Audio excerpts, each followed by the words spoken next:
हरियाणा, अपनी बोली, अपना चैनल।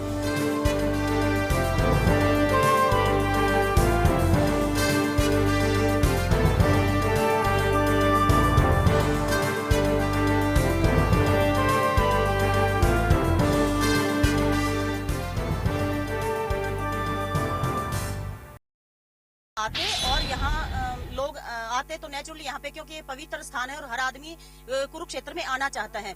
तो वो क्योंकि एयरपोर्ट नहीं है, क्योंकि यहाँ पे अच्छी ट्रेनें रुकती नहीं है, क्योंकि बस सर्विसेज अच्छी नहीं है, तो इस वजह से वो लोग आ नहीं पाते हैं। कुछ और लोग मेरे साथ मौजूद है, आम पब्लिक मेरे साथ मौजूद है, उनसे चर्चा करेंगे।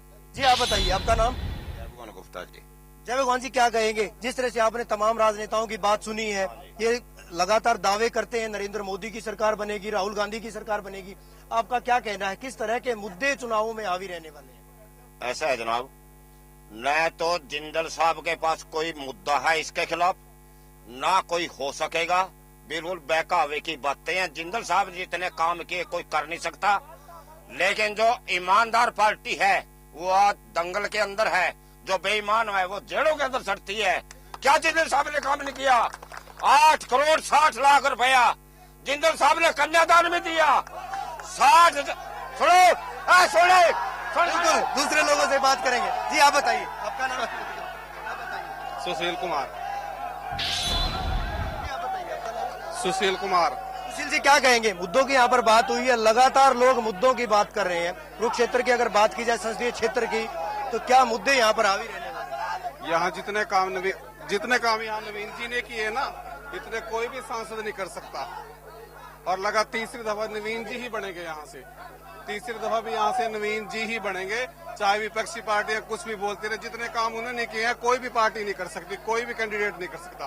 हैट्रिक बनेगी, बिल्कुल बनेगी, लाखों की तादाद में जीतेंगे नवीन जी यहाँ हरियाणा में। देखिए, अपने ही मुद्दों में आम पब्लिक लोगों की बात यहाँ पर हमने सुनी है। राजनेता भी अपने मुद्दों में उलझ कर रह गए हैं। कुछ इन राजनेताओं से ही बात करेंगे, आखिर किस तरह से। जी आप बताइए। जी, जिस तरह से आपने माहौल देखा है, लोग अपने ही मुद्दों में व्यक्तिगत आक्षेप लगाने में यहाँ पर जुटे हुए हैं, क्या कहेंगे? मेरा यही कहना है कि मतदाताओं को जाति के आधार पर, मजहब के नाम पर, धर्म के नाम पर वोट न देकर, जो व्यक्ति यहाँ एमपी में 9 विधानसभा क्षेत्र हैं, जो उन 9 विधानसभा की लोकल मुद्दों को लेकर अपने मैनिफेस्टो में काम करे, उसी को मतदान करना चाहिए।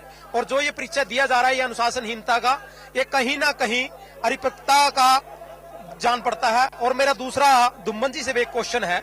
धुम्मन जी से मैं यही पूछना चाहता हूं कि ये कहते हैं कि बीजेपी मूल्यों और सिद्धांतों पर कार्य करती है।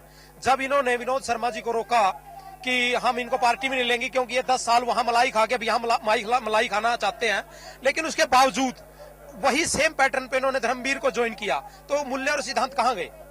बिल्कुल, मूल्य सिद्धांतों की बात कही गई। धर्मवीर को ज्वाइन करवाया गया था, जहां पर जिस तरह से 10 साल तक उन्होंने कांग्रेस में काम किया था, 10 साल तक कांग्रेस में सत्ता में रहे थे। वो बताइए। देखिए, जहां भिवानी की जो स्थिति थी, उस स्थिति के अनुसार जो जातिगत समीकरण थे, वहां पर धर्मवीर जी का चुनाव लड़ना, पार्टी को लगा कि वहां पर चुनाव लड़ना ठीक है और उनको चुनाव लड़वा दिया, कोई बड़ी बात नहीं है। इसके अलावा आज पूरे देश में 543 सीटों पर बीजेपी चुनाव लड़ रही है। विभिन्न दलों से लोग आ रहे हैं। कांग्रेस में भगदड़ मची है बीजेपी में शामिल आने की, विभिन्न दलों से भगदड़ मची है बीजेपी में शामिल होने की। अब देखो, देश तय कर चुका है कि नरेंद्र मोदी अगले पीएम होंगे। अब उस वितरणी में जो लोग तैरना चाहते हैं वो भाजपा की तरफ आ रहे हैं, दौड़ कर आ रहे हैं। तो इसलिए कुछ अच्छे भी आ रहे हैं, कुछ जैसे भी हैं। बुरे लोग भी आपकी पार्टी में शामिल किए गए हैं। पार्टी जैसे आपके सामने है, विनोद शर्मा का उदाहरण आपके सामने है। विनोद शर्मा को भारतीय जनता पार्टी ने हजका में भी जाने नहीं दिया। कारण उस धर्मवीर को ज्वाइन करवाया गया था, जबकि धर्मवीर पर आरोप लगे थे। 1989 का परिप्रेक्ष्य में देना चाहूंगा। 1989 में उनके ऊपर आरोप लगे थे, 5 लोगों की हत्या के मामले में उनके ऊपर आरोप लगाए गए थे। 1997 में मंडियाली कांड में भी उनके ऊपर आरोप लगाए गए थे। खुद आपकी पार्टी के प्रदेश अध्यक्ष रामविलास शर्मा के द्वारा मुकदमा दर्ज करवाया गया था। देखिए, वो आरोप तय नहीं हुए थे। कई बार लगता कुछ हो रहा है, दिखता कुछ हो रहा है। अरे इतने बड़े 52,000 करोड़ रुपए घोटाले में FIR दर्ज होने के बावजूद भी नवीन जिंदल गिरफ्तार नहीं है। जिस व्यक्ति के खिलाफ मुकदमा दर्ज हो चुका है वो भी गिरफ्तार नहीं है। सवाल एक सवाल, क्या आपकी पार्टी के पास कैंडिडेट नहीं थे? जो जिस तरह से मुख्यमंत्री भी कहते हैं कि उधार के कैंडिडेट दिए गए हैं, क्या चुनाव जीतने के बाद ये दोबारा कांग्रेस में जाएंगे? भारतीय जनता पार्टी का हर एक कैंडिडेट है, भारतीय जनता पार्टी का कार्यकर्ता, हर एक उम्मीदवार है। मैं कौशिक भी भारतीय जनता पार्टी के हैं, धर्मवीर भी भारतीय जनता पार्टी के हैं। बिल्कुल, मैं ये बात कहता हूँ, जो आज बीजेपी में आ गया और बीजेपी ने उसको